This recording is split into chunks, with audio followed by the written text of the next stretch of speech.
September 10 ಎಂಬ ಚಲನಚಿತ್ರವು 105ನೇ ಚಿತ್ರವಾಗಿದ್ದು, ಜುಲೈ 2ನೇ ವಾರದಲ್ಲಿ ರಾಜ್ಯಾದ್ಯಂತ ಬಿಡುಗಡೆ ಆಗಲಿದೆ ಎಂದು ನಟ ಹಾಗೂ ನಿರ್ದೇಶಕರಾಗಿರುವಂತಹ ಸಾಯಿ ಪ್ರಕಾಶ್ ತಿಳಿಸಿದ್ದಾರೆ. ಅವರು ಬಾಗಲಕೋಟೆಯ ನವನಗರದ ಪತ್ರಿಕಾ ಭವನದಲ್ಲಿ ಮಾಧ್ಯಮ ಪ್ರತಿನಿಧಿಗಳೊಂದಿಗೆ ಮಾತನಾಡುತ್ತಾ, ಸೆಪ್ಟೆಂಬರ್ 10 ವಿಶ್ವ ಆತ್ಮಹತ್ಯೆ ತಡೆ ದಿನ. ಅದೇ ಕಾನ್ಸೆಪ್ಟ್ ಇಟ್ಟುಕೊಂಡು ಚಿತ್ರಕ್ಕೆ ಈ ಟೈಟಲ್ ಇಡಲಾಗಿದೆ.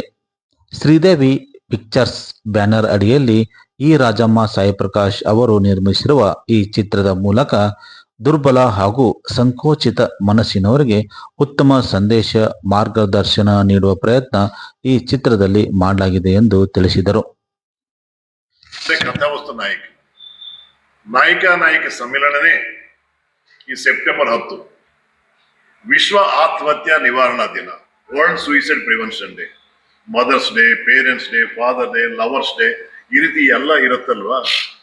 ಅದೊಂದು ಸಂತೋಷ ಕೊಡುವಂತ ಡೇಗಳು. ಅದಕ್ಕಿಂತ 1000ರಷ್ಟು ಸಂತೋಷ ಕೊಡಬೇಕಾದಂತ ದಿನ ಸೆಪ್ಟೆಂಬರ್ 10 ವಿಶ್ವ ಆತ್ಮಹತ್ಯಾ ನಿವಾರಣಾ ದಿನ. ಯಾಕಂದ್ರೆ ಒಂದು ಪ್ರಾಣ ಉಳಿಸುವಂತ ಪ್ರಯತ್ನ ಇದೆ. ಮಕ್ಕಳಾಗಬಹುದು, ವ್ಯಾಪಾರಸ್ಥರಾಗಬಹುದು, ರೈತರಾಗಬಹುದು, ಪ್ರೇಮಿಗಳಾಗಬಹುದು, ಸಣ್ಣ ಸಣ್ಣ ವಿಷಯಕ್ಕೆ ಪ್ರೆಸ್ಟೇಷನ್ಗೆ ಹೋಗಿ ನಾನಿನ್ನು ಜೀವನದಲ್ಲಿ ನಾನು ಬದುಕೋದೇ ವೇಸ್ಟು, ನಾನು ಸಾಯನ ಅನ್ನೋ ಪರಿಸ್ಥಿತಿ ಬರುವಾಗ ಅವರ ಪ್ರಾಣ ಉಳಿಸೋದು ಸಾಮಾನ್ಯ ಅಲ್ಲ. ಭಗವಂತ ನಮ್ಗೆ ಜನ್ಮ ಕೊಟ್ಟಿದ್ದಾನೆ, 100 ವರ್ಷ ಬಾಳಿ ಅಂತ. ಆಯುಷ್ಮಾನ್ ಭವ ಅಂತ ಆಶೀರ್ವಾದ ಮಾಡ್ತಾರೆ ಗುರುಗಳು, ಶತಾಯುಷ್ಮಾನ್ ಭವ ಅಂತ ಆಶೀರ್ವಾದ ಮಾಡ್ತಾರೆ. ಅಂತದ್ರಲ್ಲಿ ಯಾವುದೋ ಸಣ್ಣ ಕಾರ್ಯಕ್ರಮಕ್ಕೆ, ಒಂದು ಸಣ್ಣ ಫೇಲ್ಯೂರ್ಗೆ ಸ್ಟೂಡೆಂಟ್ಸ್ ಇರ್ತಾರೆ, ಫೇಲ್ ಆಗ್ತಾರೆ, ಭಯ ಬೀಳ್ತಾರೆ, ಹೆಂಗೆ ಸಮಾಜನ ಫೇಸ್ ಮಾಡಬೇಕು, ನಮ್ಮ ಅಪ್ಪ ಅಮ್ಮ ಅವಮಾನ ಆಗತ್ತೆ, ನಾನು ಸಾಯೋದೇ ವಾಸ ಅಂತ ಅವರು ಬರ್ತಾರೆ. ವ್ಯಾಪಾರಸ್ಥರಷ್ಟೇ, ವ್ಯಾಪಾರ ಲಾಸ್ ಆದ್ಮೇಲೆ ಇನ್ನಷ್ಟೇ ನಮ್ಮ ಜೀವನ, ಸಾಲಗಾರ ಕಾಟ ನಾವು ತಡೀಕಾಗಲ್ಲ, ತಪ್ಪಿಸ್ಕೊಂಡು ಹೋಗೋಣಂತ ಆತ್ಮಹತ್ಯೆ ಮಾಡ್ಕೊಳ್ತಾರೆ.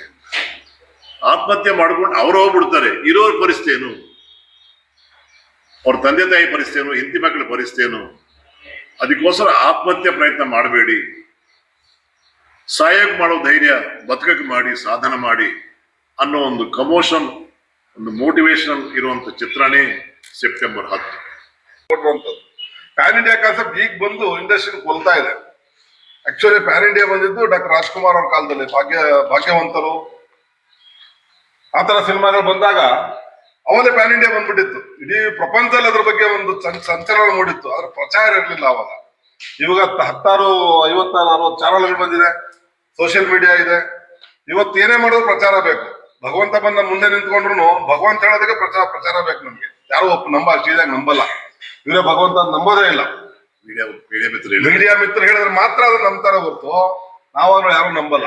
ಆ ತರ ಪ್ರಚಾರ ಇರುವಾಗ ತಮ್ಮ ಒಂದು ಪ್ರಾಮಾಣಿಕ ಪ್ರಯತ್ನದಿಂದ ಈ ಸಿನಿಮಾ ಗೆದ್ರೆ ಮತ್ತೊಮ್ಮೆ ನಮ್ಮ ಕನ್ನಡ ಚಲನಚಿತ್ರ ಇತಿಹಾಸಕ್ಕೆ ಒಂದು ಸದಭಿರುಚಿ ಚಿತ್ರ ಸೇರ್ಪಡೆ ಆಗತ್ತೆ. ಈ ರೀತಿ ಇನ್ನೂ 10 ಚಲನಚಿತ್ರಗಳನ್ನ ನಿರ್ಮಾಣ ಮಾಡಿ ನಿರ್ದೇಶನ ಮಾಡುವ ಒಂದು ಶಕ್ತಿ ಇವ್ರಿಗೆ ಸಿಗುತ್ತೆ. ಹಾಗಾಗಿ ಆ ತರ ಒಂದು ಸದಭಿರುಚಿ ಚಿತ್ರ ಬಂದಾಗ ಆ ಒಂದು ಚಿತ್ರದಲ್ಲಿ ಪಾತ್ರ ಮಾಡುವ ಸುಮಾರು 50-60 ಕಲಾವಿದರು, 100 ತಂತ್ರಜ್ಞರಿಗೆ ಕೆಲಸ ಸಿಗುತ್ತೆ. ಈಗ ಪ್ಯಾನ್ ಇಂಡಿಯಾ ಬಂದು ಆ 4 ವರ್ಷ ಒಂದೊಂದು ಸಿನಿಮಾ ಬರ್ಬೇಕಂದ್ರೆ, ಇವಾಗ ಪ್ಯಾನ್ ಇಂಡಿಯಾ ಸಿನಿಮಾ 4 ವರ್ಷ ಬರ್ಬೇಕು. ಅದರಿಂದ ಯಾರಿಗ ಅನುಕೂಲ? ಯಾವ ತಂತ್ರಜ್ಞರು ಉದ್ಧಾರ ಆಗಕ್ಕಾಗಲ್ಲ, ಯಾವ ಕಲಾವಿದರು ಉದ್ಧಾರ ಆಗಕ್ಕಾಗಲ್ಲ. ಏನೋ 100 ಕೋಟಿ ಕ್ರೌಡ್ ಫಂಡಿಂಗ್ ಮಾಡ್ಕೊಂಡು ಅವ್ರವ್ರು ಉದ್ಧಾರ ಆಗ್ಬೋದು ಅಷ್ಟೇ. ಇಂಡಸ್ಟ್ರಿ ಅಂತೂ ಉದ್ಧಾರ ಆಗಲ್ಲ, ಈಗಲೇ ಮಲಗೋಗ್ಬಿಟ್ಟಿದೆ. ನಾವು ಒಳ್ಳೆ ಚಿತ್ರಗಳು ಕೊಟ್ಟಾಗ ಜನ ಬಂದೇ ಬರ್ತಾರೆ. ಅದಕ್ಕೆ ತಮ್ಮ ಒಂದು ಸಪೋರ್ಟ್ ಬೇಕು ಅಂತ ಈ ಮೂಲಕ ಕೇಳ್ಕೊಳ್ತೀನಿ. ಒಬ್ಬ ಶ್ರೀಮಂತ, ಫಾರ್ ಎಕ್ಸಾಂಪಲ್ ನಮ್ಮ ಕಾಫಿ ಡೇ ಓನರ್ ಸಿದ್ಧಾರ್ಥ ಅವ್ರು ಯಾವ ರೀತಿ ಕೋಟ್ಯಾಂತರ 100 ಕೋಟಿ 1000 ಕೋಟಿ ಆಸ್ತಿ ಇದ್ರು ಕೂಡ ಅವ್ರು ಆತ್ಮಹತ್ಯೆ ಮಾಡ್ಕೋತಾರೆ. ಅದಕ್ಕೆ ಕಾರಣ ಏನು? ಅದೇ ತರದ ಒಂದು ಸನ್ನಿವೇಶ ಈ ಸಿನಿಮಾದಲ್ಲಿದೆ. ಬಟ್ ಆ ಸನ್ನಿವೇಶಕ್ಕೆ ಯಾವ ರೀತಿ ಸೊಲ್ಯೂಷನ್ ಅನ್ನು ಕೂಡ ಅದನ್ನು ತೋರಿಸ್ಕೊಟ್ಟಿದ್ದಾರೆ. ಹೀಗೆ ಹಲವಾರು ಸಮಸ್ಯೆಗಳ ವಿರುದ್ಧವಾಗಿ ಸಮಸ್ಯೆಗಳನ್ನ ಯಾವ ರೀತಿ ನಾವು ಧೈರ್ಯ ಎದುರಿಸ್ಬೇಕು ಅನ್ನೋದನ್ನ ತುಂಬಾ ವ್ಯವಸ್ಥಿತವಾಗಿ ಚಿತ್ರೀಕರಣ ಮಾಡಿದ್ದಾರೆ. ಜೊತೆಗೆ ಒಬ್ಬ 105 ಚಿತ್ರಗಳ ನಿರ್ದೇಶನ ಮಾಡಿರ್ತಕ್ಕಂಥ ಒಬ್ಬ ನಿರ್ದೇಶಕ ಇವತ್ತು ತನ್ನ 105ನೇ ಸಿನಿಮಾವನ್ನ ಪ್ರಚಾರ ಮಾಡೋದಕ್ಕೆ ಇದು ನನ್ನ ಮೊದಲನೇ ಸಿನಿಮಾ ಅಂತ ಅಷ್ಟು ಕಾಳಜಿಯಿಂದ ಇವತ್ತೆಲ್ಲ ಚೇಂಜ್ ಆಗಿದೆ. ಮೊದಲೆಲ್ಲ ನಾವು ಸಿನಿಮಾಗಳು ಮಾಡುವಾಗ ಡೈರೆಕ್ಟರ್ ಒಂದು ಕತೆ ಮಾಡಿ ತಗೊಂಡೋದ್ರೆ ಯಾರು ನಿರ್ಮಾಪಕರು ಬರೋರು, ಫೈನಾನ್ಷಿಯಲ್ ಬರೋರು, ಡಿಸ್ಟ್ರಿಬ್ಯೂಟರ್ ಬರೋರು, ಎಕ್ಸಿಬಿಟರ್ ಬರೋರು, ಆಮೇಲೆ ಥಿಯೇಟರ್ ಬರೋರು. ಇವಾಗ ಏನಾಗಿದೆ ಅಂದ್ರೆ ಒಬ್ಬ ನಿರ್ಮಾಪಕರಾದ ಎಲ್ಲ ಅವನೇ ಮಾಡ್ಬೇಕು, ಹಣಾನು ಅವನೇ ಹಾಕ್ಬೇಕಾಗತ್ತೆ, ಪ್ರಮೋಷನ್ ಅವನೇ ಮಾಡ್ಬೇಕು, ಮತ್ತೆ ಎಲ್ಲಾ ತರದ್ದು ಜವಾಬ್ದಾರಿ ಒಬ್ಬರ ಮೇಲೆ ಬೀಳುತ್ತೆ.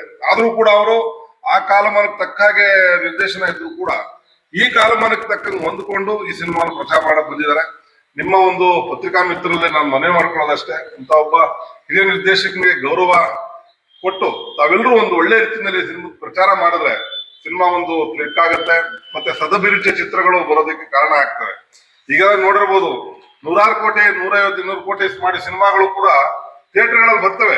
ಮೊದಲನೇ ವಾರದಲ್ಲಿ ತುಂಬಾ ಪ್ರಚಾರ ತಗೊಳ್ತದೆ.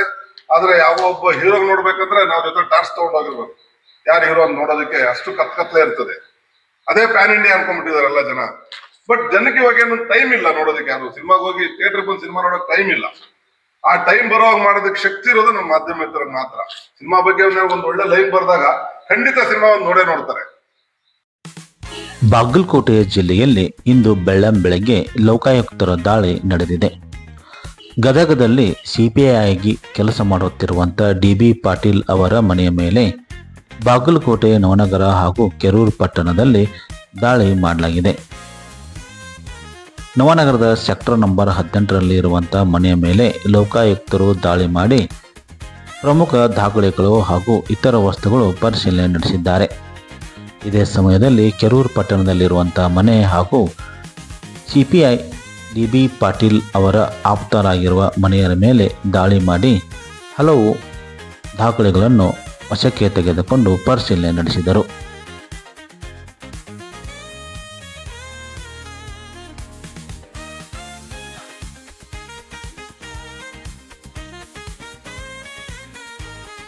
ಕರ್ನಾಟಕ ಮಾನವ ಹಕ್ಕುಗಳ ಸಂರಕ್ಷಣಾ ಸಂಸ್ಥೆಯ ಬಾಗಲಕೋಟೆ ಜಿಲ್ಲಾ ಮಹಿಳಾ ಘಟಕದ ಅಧ್ಯಕ್ಷರನ್ನಾಗಿ ಸವಿತ್ರಾ ಹಿರೇಮಠ್ ಎಂಬುವರನ್ನು ಆಯ್ಕೆ ಮಾಡಲಾಗಿದೆ. ಸಂಸ್ಥಾಪಕ ರಾಜ್ಯಾಧ್ಯಕ್ಷರಾದಂಥ ಡಾಕ್ಟರ್ ಸಿ.ಎಂ. ಗಣೇಶ್ ಗೌಡರು ಆದೇಶ ಪತ್ರವನ್ನು ಬೆಂಗಳೂರಿನಲ್ಲಿ ನೀಡಿದ್ದಾರೆ. ಈ ಸಂದರ್ಭದಲ್ಲಿ ನೂತನ ಜಿಲ್ಲಾಧ್ಯಕ್ಷರಾಗಿರುವಂಥ ಸವಿತಾ ಹಿರೇಮಠ್ ಮಾತನಾಡಿ, ಮಾನವ ಹಕ್ಕುಗಳ ಸಂರಕ್ಷಣೆ ಬಗ್ಗೆ ಮಹಿಳೆಯರಲ್ಲಿ ಜಾಗೃತಿ ಮೂಡಿಸುವ ಕಾರ್ಯ ಸೇರಿದಂತೆ ವಿವಿಧ ಸಾಮಾಜಿಕ ಚಟುವಟಿಕೆಗಳನ್ನು ಹಮ್ಮಿಕೊಳ್ಳಲಾಗುವುದೆಂದು ತಿಳಿಸಿದರು.